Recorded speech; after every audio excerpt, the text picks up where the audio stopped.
Hi guys, ako nga pala si Tito Carl at madalas akong pumupunta sa mga thrift store para maghanap ng mga items na pwede nating mabenta online lalo na sa eBay at Poshmark.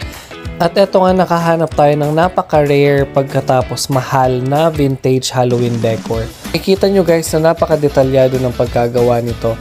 Eto nga, chinecheck ko kung may basag bago ko siya kunin. Nasa $20 ang isa nito at nung pag-check ko sa eBay kung magkano itong puting multo, nasa $120 to $150 ang bentahan yan. Nilipat ko nga sila ng pwesto kasi tingnan nyo naman guys, napakaganda talaga nila tignan. Parang totoo, hindi pwedeng hindi ko sila talaga iuwi, diba? Ay ang witch naman, hindi ko makita kung magkano siya online. So, pwedeng rare talaga to, kaya ililist ko siya ng mas mataas. Siguro nasa $200.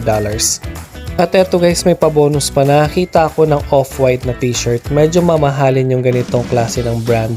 Sinearch ko nga at nakita ko yung tawag sa ganitong t-shirt